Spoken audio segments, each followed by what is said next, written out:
You're an animal. Well, yes, we all are. That's sort of the point. Welcome to Watch Mojo, and today we're counting down our picks for the top 10 things you missed in The Last of Us Episode 8. Luck? There's no such thing as luck. For this list, we're looking at the best references, Easter eggs, and foreshadowing from the 8th installment in the post-apocalyptic series. If you aren't caught up to the show or haven't played The Last of Us games, beware of major spoilers ahead. What's your favorite Ellie line from The Last of Us? Let us know in the comments below. Number 10. The heroes are saved by fungus. What do you need? We have boots. Medicine? Like for infections. While Joel managed to survive getting a nasty wound from an enemy, he still had to deal with the consequences of a bad infection. Thankfully, Ellie was able to keep him stable until she traded for some penicillin. All right, go talk to Howard. He's got a case with some penicillin. Bring back 2 bottles and a syringe. The fact that this medicine helped is incredibly ironic. Penicillin couldn't exist without the help of fungi. As many viewers know by this point, the world of The Last of Us was completely wrecked by a not-so-fun guy that's known as Cordyceps. Outside of Joel, Ellie just managed to buy herself time by letting David know she was infected by fungi already. It looks like our heroes should recognize fungus as the true MVP of their perilous journey. I'm infected.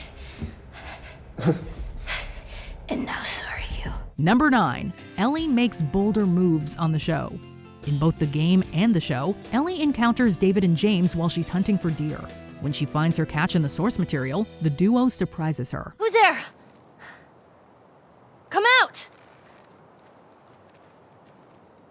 Hello? But Ellie sneaks up on them in the show. Later on, David and James follow Ellie to her temporary hideout in hopes of slaying a weakened Joel. While she decides to lead them away in both mediums, she gets caught off guard by an enemy and has to improvise. Hey, I got her! The show sees Ellie intentionally give herself away and fire some shots for good measure. There is no question that the heroine is brave in every version of the story. However, the small and active decisions Ellie made caused her to feel more dynamic on the show. Any sudden moves, I put one right between your eyes. Ditto for Buddy Boy. Thanks to Rocket Money for sponsoring this video. Whether you're starting a new career, saving for a home, or just need help keeping track of all those streaming services, Rocket Money empowers you to take control of your finances. With this app, managing and building your money has never been more efficient.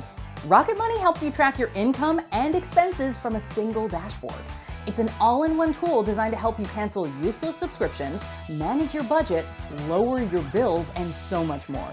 Rocket Money is trusted by 3.4 million members and counting, and that's because of their game-changing features. With just a tap, the app identifies my recurring subscriptions and gives me the option to cancel them. No headaches required. Rocket Money also lets me set budgets by visualizing my spending in each category and notifies me of my progress. I can even use the app to lower my bills. All I have to do is upload a photo of my phone or internet bill, and Rocket Money does the rest. With Rocket Money, saving money is easier than ever. Try it now for free and unlock more features with premium. Head to rocketmoney.com/watchmojo or click the link in the video description. You can also scan the QR code on your screen to get started. Number 8. Foreshadowing David's dark diet. James. Yeah. I sense doubt in there. Although David's sinister demeanor and dialogue paint him as a bad guy from the start, there were subtle details that pointed to his true nature and the town's extremely taboo diet. He eats and prays in a steakhouse. Before dinner there, a cook insists the meat they're preparing is venison. What is it? Venison. In hindsight, the fact that David arrived with a deer after the meal was already cooked made us skeptical that the meat just came from an animal. He also pushed for Joel and Ellie to be captured at first. Additionally, he even prevents the heroine from being shot. Based on his actions, he didn't want to risk getting a bullet into people he intended to turn into food. Yes. There are only a few of us that know, but I would have told you.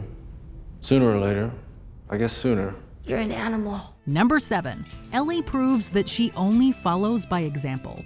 David attempts to recruit Ellie by saying that she has serious leadership potential. You remind me of me. You're a natural leader. You're smart, loyal, violent. However, she rejects his rhetoric and refuses to work with him. Ellie's disagreement with David mirrors a flashback scene where a captain told her she could be a leader if she followed the rules. There's a leader in you, and one day it could be your turn. Although his speech is more persuasive, she ends up breaking the military curfew after that conversation. While those leaders didn't change her, Ellie shows that she's been listening to Joel. She successfully shoots a deer by using the techniques he taught her. Additionally, she doesn't light a fire to warm up Joel because he warned her against doing so if people could be around. So can we start a fire? I'm freezing. Now, why am I going to tell you no? Because infected will see the smoke. No, fungus isn't that smart. This is too remote for infected anyway. People? These small decisions and more show that Ellie is growing by following Joel's example. Number 6, a little nod to a big game location. Look, I don't know exactly how I'm getting to Wyoming. I'm probably walking. But, if you want to. Yeah. Joel and Ellie's cross-country journey almost perfectly mirrors their trek in the first game. However, while the series notably had them meet Henry and Sam in Kansas City, the heroes meet the brotherly duo in Pittsburgh in the source material. Welcome to Killer City. No, Fedra. No, that's 10 days ago, no. The cities were apparently changed because the show filmed scenes in Canadian locations that looked closer to Kansas City. But the series still managed to give a tiny shout out to the Pittsburgh setting. During David's backstory, he mentions that he originally came from that Pennsylvania city. It would not surprise us if we heard that he was actually kicked out for being a massive creep before the location ever fell. But when the Pittsburgh QZ fell in 17, Fireflies and Fedra, I left with a few others, and that's how I ended up with our flock. Number 5, Scott Shepherd has a knack for deceiving TV protagonists. Luck? There's no such thing as luck. No, I believe everything happens for a reason. It was incredible to see how good Scott Shepherd was at playing a bad guy. While many aspects of his performance should be praised, his most dangerous quality was his duplicitous nature. Shepherd made David seem trustworthy right up until the moment the villain revealed his true face. The actor used that knack for deception when he faced off against Jesse Pinkman in the El Camino movie. In that film, Shepherd initially appears to play a cop. However, it's revealed that he's actually an antagonist pretending to be an officer all along. What are you doing?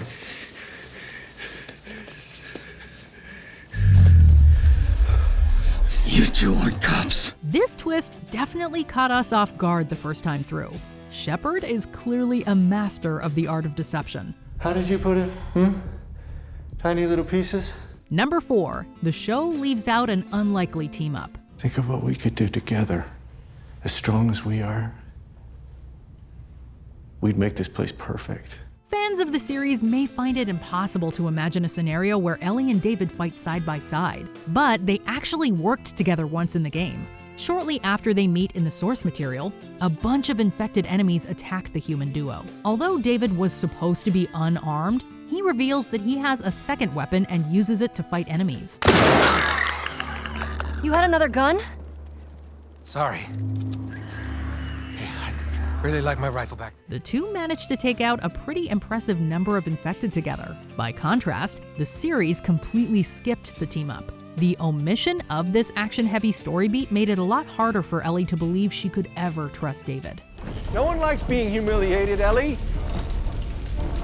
You don't know how good I am! You don't know what I could have given you! Number 3. Ellie sends a dish back to the kitchen on the show. When Ellie was imprisoned by David, he offers her a heaping helping of some kind of meat. For what it's worth, this is just deer meat, I swear. You're gonna chop me up into little pieces. Around the same time, she figures out that his group doesn't mind making humans into literal snacks. That's why we completely understood why Ellie skipped the meal on the show. Surprisingly, this scene plays out very differently in the game. After David reassures Ellie that the meal is kosher, she doesn't hesitate to chow down. What is it? It's deer. With some human helping on the side? What makes this scene so unsettling is the fact that the villain is so manipulative to begin with. So we're not sure we'd take his word that we could trust his food or really anything he says. So now what? You gonna chop me up into tiny pieces? I'd rather not. Number 2, Joel brings back something he said to his daughter. Throughout the episode, Joel makes it clear that he will stop at nothing to reunite with Ellie. You're gonna point to where we are and where your resort is. And it better be the exact same spot your buddy points to. After getting the information he needs, the survivor catches up to his charge at the Silver Lake Resort moments after she slayed David. Joel tries to comfort Ellie with a heartbreaking line of dialogue. It's okay. But It's okay. It's okay, baby girl. I got you. I got you. Back in episode 1, he calls his daughter Sarah baby girl several times. When she was shot by an officer, he tried to comfort her with that nickname. Come on, baby girl. Come on, baby girl. I gotta get you up. But his words were tragically the last ones she heard before dying in his arms. Hearing Joel use the last thing he said to his child to help Ellie proves that he truly sees the immune survivor as his own daughter. Number 1, Ellie technically kills Joel. I still believe. It's been, the last 6 months have been hard. No, you didn't miss a scene where Bella Ramsey's Ellie decided that taking care of Pedro Pascal's Joel was too much work and took him out. But the actress definitely did slay another actor who played him. Troy Baker provided the voice for Joel himself in the games. We're gonna mark it on the map. And it better be the same exact spot your buddy points to.